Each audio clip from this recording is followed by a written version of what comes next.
petit peu de mal comme d'hab, hein.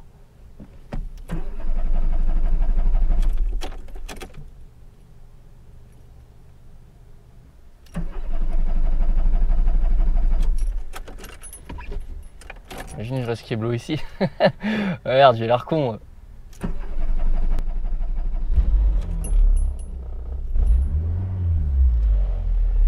C'est bon. Ah, il s'agirait de pas caler maintenant. Hop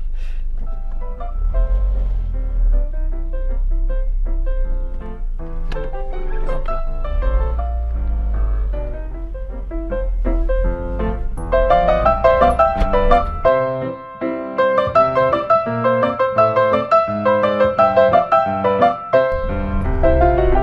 Eh bien salut tout le monde les amis, c'est Bamio. Aujourd'hui on va se retrouver pour un nouveau Twingo Show. Aujourd'hui on va parler d'un sujet qui me tient à cœur et je me dis qu'il est vachement important en fait finalement.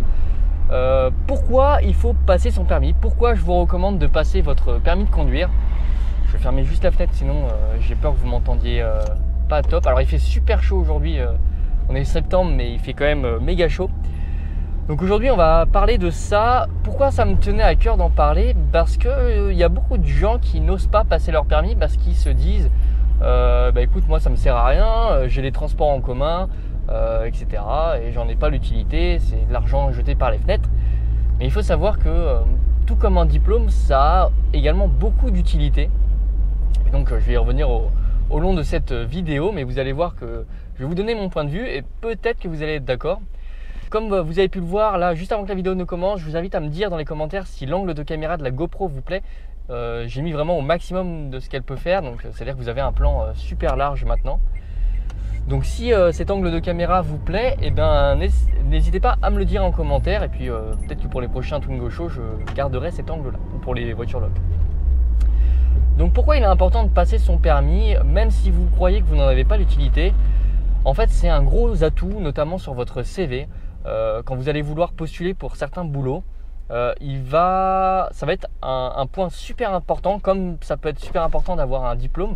Et ben en fait, d'avoir le permis, ça va vous ouvrir des portes en fait. Et c'est la principale raison pour laquelle il faut passer son permis. Quand sur votre CV vous allez mettre permis B à côté de votre adresse, etc. Et surtout véhiculer, c'est-à-dire que vous pouvez vous déplacer à n'importe quel horaire et n'importe quand et n'importe où. Voilà, sans limite, et ben forcément ça vous ouvre beaucoup plus de boulot, notamment les boulots de nuit, parce que même si vous avez les transports en commun, par exemple en région parisienne, et ben oui, mais les transports en commun la nuit, vous n'en avez pas tellement, à part les noctiliens, c'est-à-dire les bus, etc. De nuit, mais il n'y en a pas non plus toutes les 3 minutes. Et c'est un petit peu galère, il faut être aux horaires des bus, etc. Donc ça vous octroie déjà de la, comment on appelle ça, le fait d'être autonome, une autonomie. Et ça vous octroie également le fait de pouvoir vous déplacer à n'importe quelle heure. Et ça, c'est le plus important, c'est-à-dire qu'un employeur, lui, si jamais vous terminez, je sais pas, moi je vais dire une connerie, vous travaillez de 17h à minuit. À minuit, il n'y a plus beaucoup de transports en commun, ou même…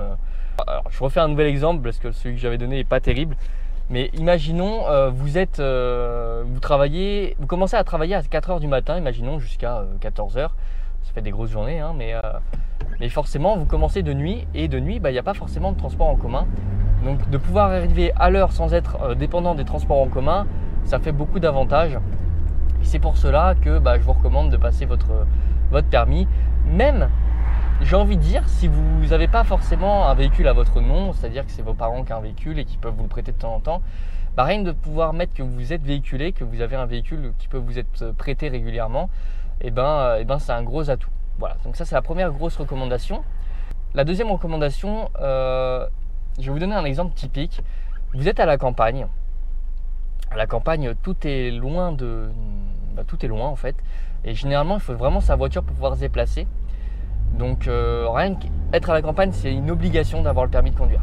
Parce que si vous êtes imaginons dans un petit village, vous allez vouloir trouver un travail, mais dans votre village, il n'y a pas forcément de boulot disponible. Donc vous allez tout simplement essayer de chercher dans les villes voisines. Bon, je vous aurais un petit peu passé les feux parce que là il y en a eu énormément et c'est pas forcément de la dinguerie. Donc ce que je disais, c'est qu'imaginons que vous êtes à la campagne, vous trouvez un travail, vous auriez pu avoir une offre d'emploi dans une autre ville, Sauf que le problème, c'est qu'elle est desservie par aucun bus, par rien en fait, par aucun transport en commun. Et donc, à part si vos parents, imaginons, vous emmènent, bah, vous êtes un petit peu, vous pouvez rien faire, quoi. Vous n'êtes pas autonome. Et vous n'allez pas vous taper 10 km à pied jusqu'au prochain village, là où il y a votre taf, tous les jours, quoi, ou en vélo. Alors après, vous pouvez, 10 km c'est faisable largement en vélo. C'est pas... Mais imaginons que vous trouvez un peu plus loin, une trentaine de kilomètres, bon, c'est un peu chiant tous les jours, aller-retour, ça fait 60 km à la journée. Ah, c'est pas non plus, c'est pas évident, quoi. Et puis surtout, ça va à l'été. Mais l'hiver, bon, bah, c'est autre chose, c'est pas la même mayonnaise. Donc voilà, je pense que c'est très bon. Enfin, à la campagne, c'est une obligation de passer son permis de conduire. Et même, imaginons, vous vous dites que bah ouais, mais moi je suis en ville, j'en ai vraiment pas besoin, je compte pas aller à la campagne. On sait jamais, les gars, ou les filles, on sait jamais ce qui peut nous arriver dans la vie. Ça se trouve, vous allez être muté quelque part, vous n'allez pas refuser parce que le poste est trop important pour que vous refusiez. On sait jamais ce qui peut nous arriver. Donc vraiment, moi je dirais pas non, c'est mort, etc. Parce que c'est oh, il dit coucou, lui. Putain, j'ai pris la mauvaise voie.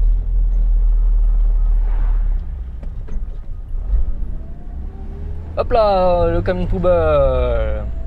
J'aurais bien aimé faire ça en vrai. Je pense que ça me déplairait pas. Ça doit être physique, mais c'est cool. Bref, voilà, rien ne vous dit que dans le futur, vous irez pas vivre à la campagne parce que vous avez rencontré quelqu'un, parce que peu importe, il y a beaucoup de raisons qui font que vous pouvez aller à la campagne. La troisième chose, pourquoi c'est super important de passer son permis, c'est pour les urgences. Imaginez, je sais pas, quelqu'un de votre famille, la seule personne qui est apte à conduire dans votre famille, elle fait un malaise, imaginons. Pendant que vous êtes en une sortie, imaginons un repas de famille, etc. Et pour l'emmener à l'hôpital, quelqu'un se casse une jambe, etc. Pour l'emmener à l'hôpital, aux urgences, cette personne ne peut plus conduire, elle est plus apte, il faut pouvoir l'emmener. Donc voilà, ça c'est aussi un gros point, c'est qu'il peut arriver beaucoup de choses, beaucoup de situations où vous avez besoin de votre voiture, votre permis de conduire pour substituer à cette situation dangereuse, ou une urgence. Alors vous allez me dire oui, mais dans ce cas-là t'appelles les pompiers et puis c'est réglé. Ouais, mais bon, imaginez vous êtes à la sortie, vous n'avez pas de réseau, il y a beaucoup de phénomènes. Honnêtement, tout ce que je peux vous conseiller, le permis c'est pas très agréable à passer, mais une fois que vous l'avez, vous êtes vraiment vous êtes refait, quoi. Alors oui, c'est un coût, effectivement. Je sais que la plupart des auto-écoles, c'est dans les 1 500 € juste de s'inscrire et d'avoir les premières heures de conduite payées, etc. Mais mine de rien, après ce stress, une fois que vous avez taffé comme il faut, et vous êtes libre, quoi. Et c'est vrai qu'on pourrait dire la même chose des études. Et moi, c'est vrai que je suis un peu réticent au niveau des études. Alors voilà, c'est vrai que je suis un peu là, ouais, ça me freine et tout, c'est chiant, il faut que j'aille faire des études. Et c'est vrai que je devrais me pousser et me bouger un peu le cul, mais je le fais pas. Et je peux comprendre le fait que vous soyez un peu freiné pour aller faire des études, je comprends largement. Mais il faut pas s'arrêter à ça, parce que le permis c'est super important. Et je trouve, surtout si vous aimez conduire, vous aimez tout l'univers des voitures, etc. Je vois pas la raison pour laquelle vous ne le faites pas. Voilà, c'est un peu tout ce que j'avais à dire. Je vais conduire un petit peu encore pour conduire, pour que ça dure plus longtemps. Oh, je vous avoue, par contre, j'ai méga chaud là. Il n'y a pas la clim dans la Twingo. Enfin, je l'ai, mais elle est pas rechargée. Alors, je vais pas tirer dessus. C'est un peu dur, je vous avoue. Ça me fait mal. Hop. On laisse toujours passer les piétons. Ouais, ce que je disais, c'est que je vais conduire un petit peu histoire que vous puissiez profiter un petit peu de cet angle de vue. Et puis surtout qu'on n'a pas fait beaucoup de kilomètres depuis le début du périple. Donc je vais continuer à conduire un petit peu, puis on s'arrêtera à partir d'un moment. D'ailleurs, n'hésitez pas à me dire pourquoi vous avez passé votre permis, pour quelles raisons. Est-ce que c'était pour faire un certain métier, parce que je sais qu'il y a peut-être des pilotes, j'en sais rien, qui me regardent. Dites-moi pourquoi vous avez voulu passer votre permis, ou est-ce que c'est vos parents qui vous ont demandé de passer votre permis, etc. Il peut y avoir beaucoup de raisons, mais n'hésitez pas à me les dire. Moi, ça m'intéresse de savoir pourquoi vous avez passé votre permis, combien d'heures de conduite vous avez fait. C'est vrai que ça peut être intéressant. Je ferai une vidéo sur le permis de conduire en lui-même, un autre Twingo Show où je parlerai du permis de conduire, les épreuves en tout cas. Mais n'hésitez pas. En tout cas, il y a du lourd qui arrive prochainement. J'ai tourné des petits trucs, je vous ai teasé dans l'onglet communauté, hein, bien sûr. Mais n'hésitez pas à aller voir, c'est plutôt cool. On va le laisser passer le camion. Bon, de toute façon, on n'aurait pas eu le choix. Mais voilà. Et bien sûr, pendant que j'y pense, vu qu'on arrive à la fin de cette vidéo-là, si vous n'êtes pas abonné à la chaîne, je sais que vous êtes très nombreux, à peu près 80% des personnes qui regardent mes vidéos ces derniers temps ne sont pas abonnés à ma chaîne. Donc je vous invite vraiment à cliquer sur le bouton s'abonner. Honnêtement, moi j'étais très réticent à m'abonner aux chaînes généralement, même celles que je regarde régulièrement. J'avais peur que ça nique un petit peu mon fil, etc. Mais en fait non, que dalle, parce que quand vous vous abonnez, en fait, elles arrivent quand même dans vos recommandations, les vidéos. Et en fait, ça change pas grand chose en soi. Donc je vous invite vraiment à vous abonner, c'est gratuit, mais moi en attendant ça me montre que ça vous intéresse, etc. Et donc ça me fait super plaisir à chaque fois, hein. Donc, voilà, c'était la petite recommandation. Et bien sûr, mettez la cloche si vous voulez être au courant des prochaines vidéos. Voilà, allez. Faut décrasser un peu le moteur là. Petite folie de fin de vidéo. Oh, c'est marrant, on se croirait à la savane ici. Alors, je vais pas faire le fifou parce que j'ai un pneu qui est un peu dégonflé, j'ai l'impression. Ça me ferait chier qu'il éclate en vidéo. Bon, ça ferait de la vue, hein, c'est sûr, mais après je serais emmerdé parce que je serais obligé d'appeler le dépanneur et tout. J'ai pas forcément prévu de passer ma soirée au garage. Surtout que ça va être fermé là à cette heure-là. Enfin voilà. Mais un post bleu. Allez, j'espère que cette vidéo vous aura plu. Moi, je vous donne rendez-vous à une prochaine. Portez-vous bien. Salut.